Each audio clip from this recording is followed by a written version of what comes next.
in-betweens, what's up? It's Beth, and I'm just here to share with you a few of my favorite Christmas traditions, and I'm here to wish you a Merry Christmas. I hope you guys are having a great Christmas break so far. I hope you guys are all getting rested up from the busy semester at school that you've had, and that you're just having a good old Christmas break with your family, even in this weird COVID lockdown, COVID situation. I hope that you're still having a really great Christmas. I'm so excited. It's only in a few days, a few more sleeps until Christmas. So, I mean, first of all, as you can see, I really like Christmas decorations. I find it really special, you know, decorate the house with my mom, usually. We have these little stockings. We've had them since we were little. They're just kind of cute, little animals or whatever. Got a tree there, obviously. There's another thing I love about Christmas is this advent calendar. You get a chocolate every day for the whole month of December. It's like Christmas every day in December. So that's fantastic. Let's see, what else do I love? I love Christmas baking, like Christmassy foods that you only make at Christmas time. I know that you guys can probably relate to some of these things that I love, but there's just one more thing that I love that I want to share with you guys, and it is this little book here.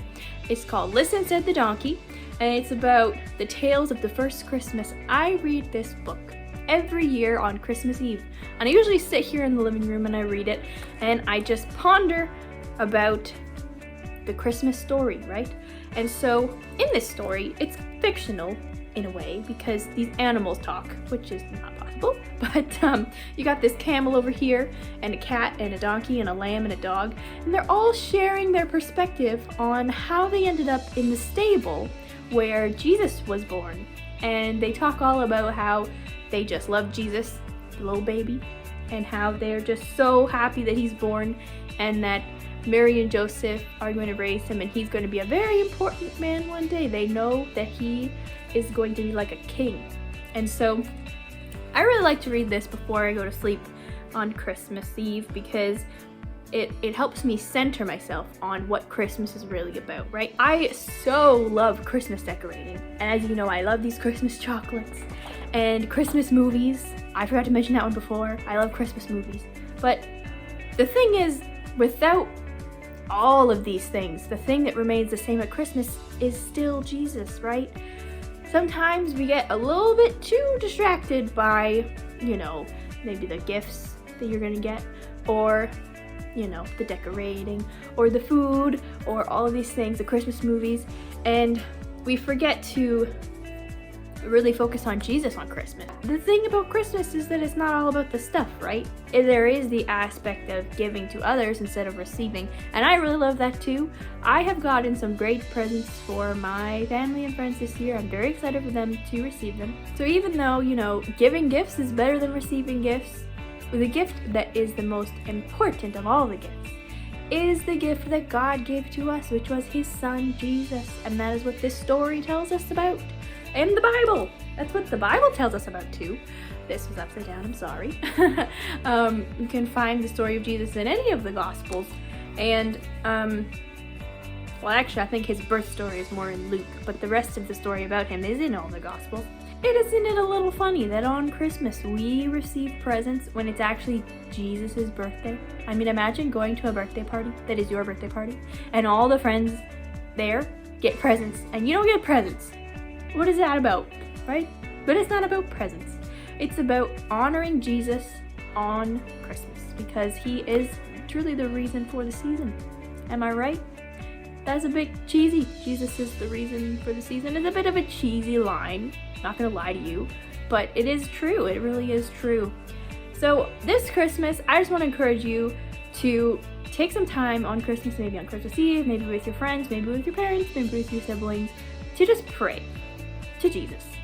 Wish him a happy birthday. Thank him for coming down and allowing us to celebrate him on this day. Because, I mean, in this story, the animals were telling each other all about what Jesus had done in their lives, and I think that's really important, that we get together and we don't only share gifts with each other, but we share what Jesus has really done in our lives in this year, or it could be from year to year because Christmas is once a year. So basically what I am trying to say here is that Christmas traditions are super fun, and I hope you guys can do as many of them as possible, even though COVID has interrupted some of them.